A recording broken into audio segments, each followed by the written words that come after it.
Kisah teladan Islami, makhluk pilihan Allah, Ashib bin Barkia. Assalamualaikum warahmatullahi wabarakatuh. Ashib bin Barkoya merupakan sosok figur yang berperan penting dalam bertemunya Raja Sulaiman dengan Ratu Bilqis. Beberapa mengatakan bahwa Ashib merupakan sepupu dari Nabi Sulaiman.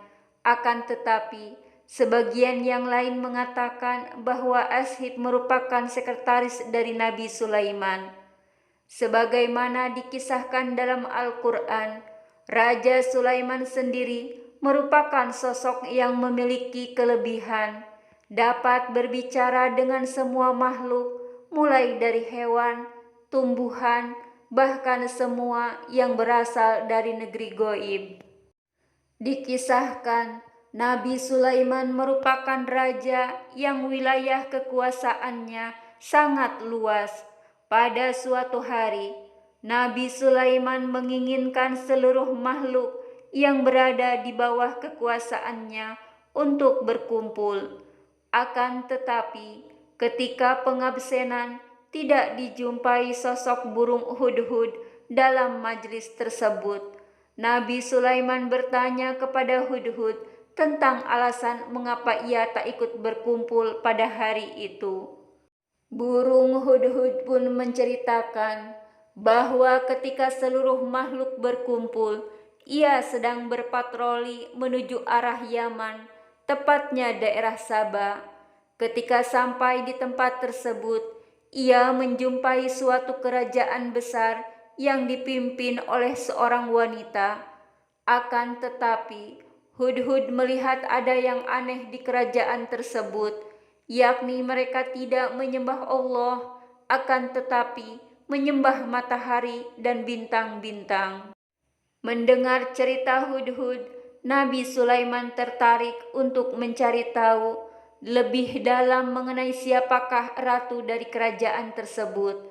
Diperintahkanlah Hudhud untuk menyampaikan surat kepada Ratu Saba. Setelah Ratu membaca surat dari Nabi Sulaiman, Ratu Saba terpancing untuk mendatangi kerajaan Nabi Sulaiman. Keesokan harinya, Ratu Saba memerintahkan prajurit dan pasukannya untuk bersiap-siap menuju kerajaan Nabi Sulaiman.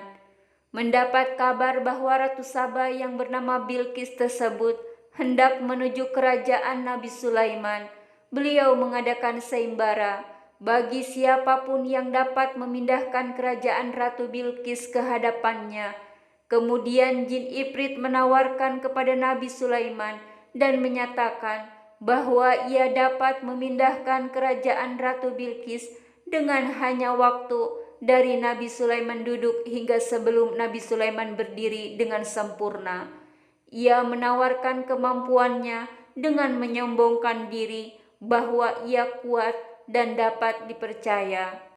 Akan tetapi Nabi Sulaiman menginginkan waktu yang lebih cepat dari yang ditawarkan.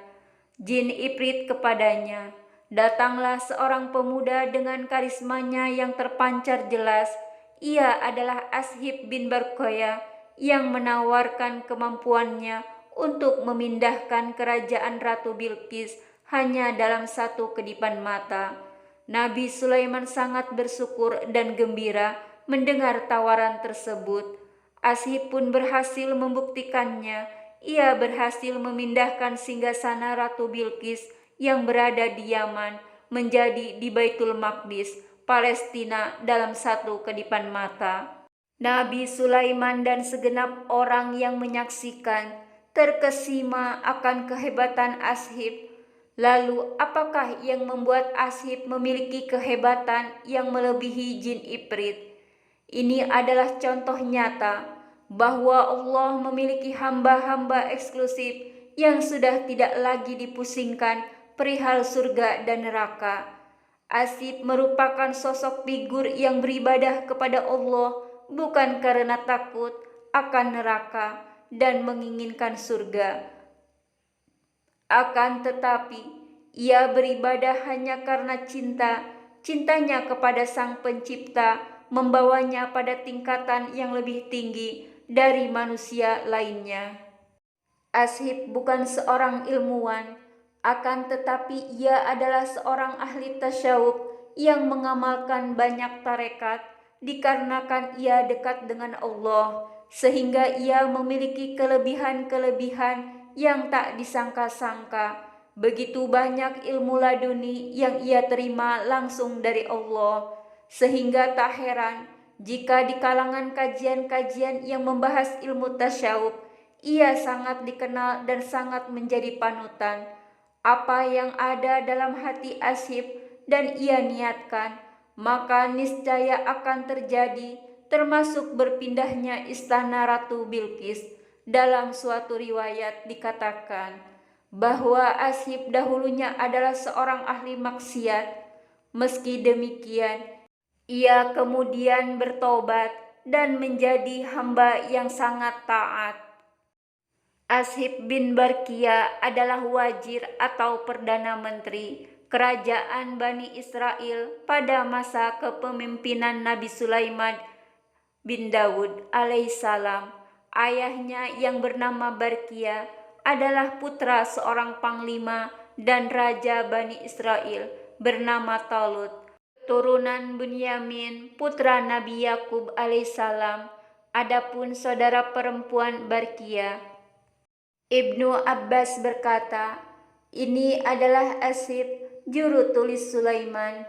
Diriwayatkan juga oleh Muhammad bin Ishaq dari Yazid bin Ruman bahwa dia adalah Ashib bin Barkia dan dia adalah seorang mukmin yang benar yang mengetahui nama Allah yang Maha Besar. Qatadah berkata, dia adalah orang yang beriman di antara manusia dan namanya Ashib. Jati diri Ashib ibnu Barkia banyak diceritakan dalam kitab-kitab klasik, salah satunya dalam Ihya Ulumuddin karya sufi besar Imam Al-Ghazali. Banyak pendapat tentang diri Ashib, ada yang mengatakan bahwa Ashib adalah sepupu Nabi Sulaiman alaihissalam. Menurut Al-Ghazali, Ashib dahulunya adalah seorang pemboros, sering melakukan maksiat namun kemudian bertobat. Diceritakan bahwa Allah berfirman kepada Nabi Sulaiman, "Hai pemimpin ahli ibadah, sampai kapan sepupumu akan berbuat maksiat kepadaku, sedangkan aku sangat mengasihinya? Demi kemuliaan dan keagunganku, jika ia sampai terkena tipuan badaiku, maka akan aku tinggalkan dirinya, agar menjadi contoh bagi orang-orang yang semasanya dan yang bagi umat sesudahnya." Ketika Ashib dan Sulaiman bertemu, Sulaiman menyampaikan apa yang diwahyukan Allah tentang dirinya. Mendengar penjelasan tersebut, Ashib keluar dan menaiki bukit pasir. Di sana ia menengadahkan kepala ke langit dan berseru, "Tuhanku, junjunganku, Engkau ya Engkau, aku ya aku, bagaimana aku akan bertobat sedangkan Engkau tidak menerima tobatku? Bagaimana aku akan meminta perlindungan dari dosa sedang Engkau tidak menjagaku? Aku pasti kembali." Kemudian Allah berfirman, "Engkau benar hai Ashib, engkau ya engkau, aku ya aku menerima tobatmu dan aku telah mengampunimu karena sesungguhnya aku Maha Penerima Tobat dan Maha Penyayang." Demikianlah akhirnya Ashib mau menerima pertolongan dari Allah, sehingga dirinya berubah drastis dari seorang yang melakukan maksiat menjadi orang yang taat. Hidupnya yang selama ini jauh dari jalan Allah, kini selalu patuh kepada perintahnya. Allah pun selalu membantunya dalam melakukan ibadah. Di tengah kesungguhannya kembali kepadanya, itulah Allah mengajarkan Al-Ismullah Al-Azam, kalimat keagungan yang jika digunakan untuk berdoa maka akan dikabulkan, sebagaimana telah beliau gunakan untuk memindahkan singgasana Ratu Bilqis yang jaraknya sekitar 2 bulan perjalanan bisa dipindahkan sekejap mata. Wallahu a'lamu bishawab.